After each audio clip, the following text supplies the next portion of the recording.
So you want to be a better Paladins player, huh? Well, that means you've probably got an affinity for killing Vulpines, Goblins, Dragons, and dangerously armed beautiful women with P90X abs and large boobs. I swear, I don't like Cassie because she's got big boobs. I swear, it's her hairstyle. Whether you like the hairstyle or not, today we're going to talk about the top 5 ways you can become a better Paladins player.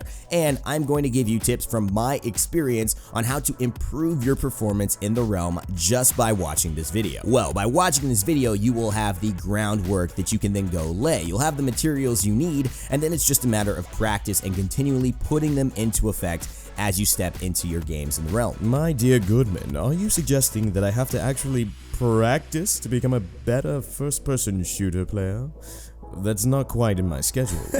Well, if you don't want to practice, this may not be the best video for you. And if you don't want to play Paladins, I don't know why you're watching. However, if you do want to play Paladins, this will be a great starting block and stepping stone for you to be able to improve your game, have more success every time you go out into the realm, and of course, just enjoy yourself more while playing Paladins. Now, on to the first way of how to be a better Paladins player, and that is to master at least 2 champions from each class. This is a common issue that we see in a lot of different games, especially Smite as well, where people show up to the battlefield, to the picking screen, and say, here's my main. I got a main. I need to play my main. And if Skye happens to be your main, or Ruckus happens to be your main, you could really hurt your team and overall hurt your success at winning the game. Yeah, but you know, I'd rather be my main and lose every game because, you know, I'm with my main because, you know, I'm supposed to be good with this champion, but if I lose every game with them, if a Kinessa is on the enemy team, Skye is going to be fantastic.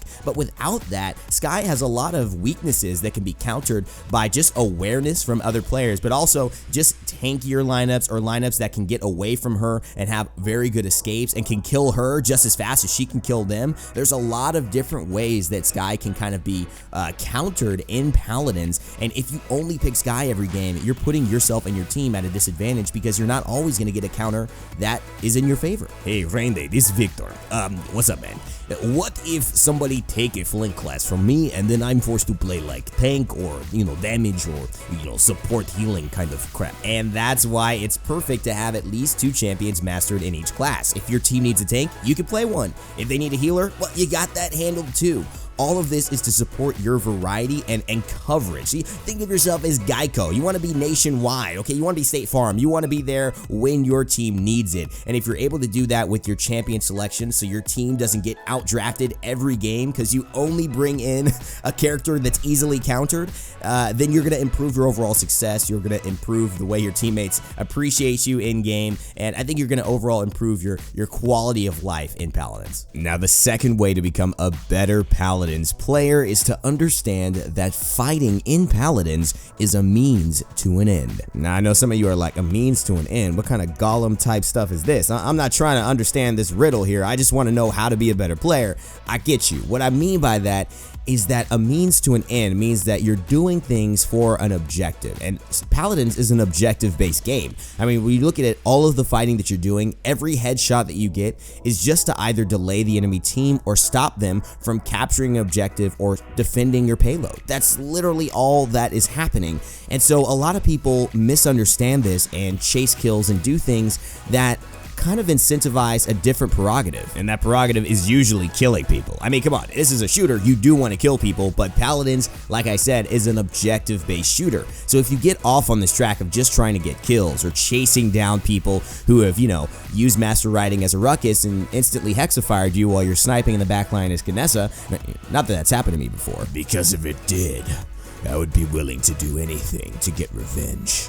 Even lose the game. Let's see how he feels about that. I mean, for real, some people coming in with some Bruce Wayne, you know, that person kills your parents logic up in here. Okay, they got you. Don't worry about it, man. If you ultimately capture the objective, you have won. If you push the payload, you've won that round. You've won that game. Don't chase kills and not chase the objective. I've seen so many times that beginner Paladins players get caught up in 1v1 duels and in brawls, which can happen in Paladins, and they just lose sight of what's really important. And to become a better better player, you have to understand that every kill that you make has to have a purpose. It's to delay them. It's to take away their offensive pressure. It's to take away their healing support for the tank, so then you can take him down and give your tank free capture on that objective. That underlying comprehension of what's important is going to help you make the right decisions. Alright, enough of that Nini Kaka. Time to move on to the third way to be a better Paladins player, and that is to understand and build your items correctly. Haven or Blast Shields, Rejuvenate or Life Rip,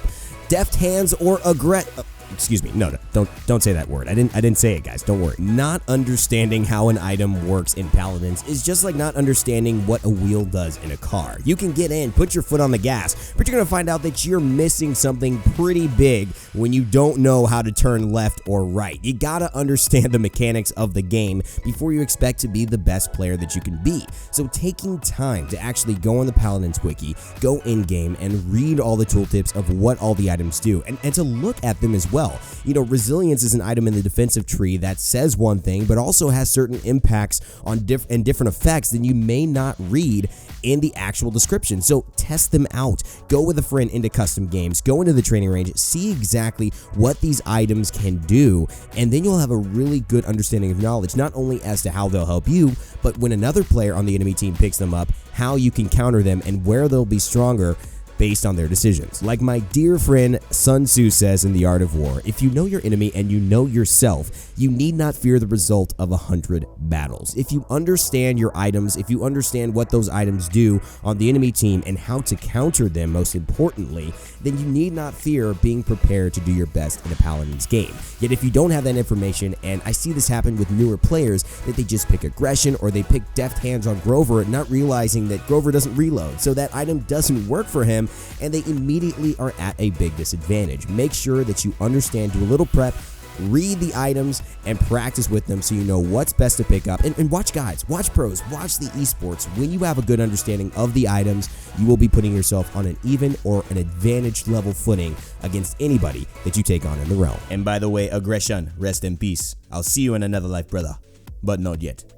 Not yet. Alright, it's time for the number 4 way to be a better Paladins player. Oh god, I have no idea what that voice was. I'm sorry. Moving on, back to the video. The number 4 way to be a better Paladins player is to understand that sometimes the only way to win a fight is to refuse to fight. Now, this is a direct quote from one of my favorite series, Mistborn, and it's actually the Alloy of Law series that takes place 3 books after all of that, with Waxilium and all of his buddies running around in a street punk version of the Mistborn universe. It's very, very cool, but one of the characters really has this line, and it sunk a lot into me as being able to be related to Paladins and a lot of the issues I run against and why I sometimes falter in my games. There's this inherent arrogance that we all have, I think, as competitive players, that we want to be the best, that if we lost, things should have gone the other way. Not that, oh yeah, I suck, he's better than me for sure, I should take this loss, I should be losing all my games. A lot of us, when we lose, we think, oh, that sucks, something went wrong, I should have won. That's kind of the inherent way we think about it, and I think that happens in our fights in Paladins as well. I find myself taking 1v1s against opponents I shouldn't be taking 1v1s against, just to prove that I can kill them. Or if they've killed me before, I have a beeline trail right to them to make sure I can get revenge as soon as possible. It's like, there could be 4 people on the point, it's overtime ticking away, I'm coming to find your ass. I'm trying to kill you to let you know that was weak and I should have been the one to win that duel. And oftentimes that could be one of the worst ways to actually improve overall, but also to help your games that you're playing in right now today. In many ways, you could translate the lesson of this into a very simple component. It's that sometimes you will not be at an advantage in the duel or in the fight you're having, and it is okay to pull away and not try to finish it and get the win to make sure one of you has to die. Neither of you can die. If you have your escape available, use it to maybe just escape, not to try to kill them. Let go of the arrogance, pick your fights, pick your moments better. Don't assume that this fight has to be the one you have to win. It could be the next fight, it could be a fight after that. Stay alive as much as possible. This will overall help improve your play. It will keep you on the battlefield longer. You will earn more credits, you will be more impactful to your team when you need it, and you will find yourself having better games day in and day out in Paladins. Hot damn, we're getting close to the end. I want to thank everyone so much for being a part of this video and for liking, sharing, subscribing, commenting, whatever you've done. I appreciate it, and I thank you from the bottom of my heart.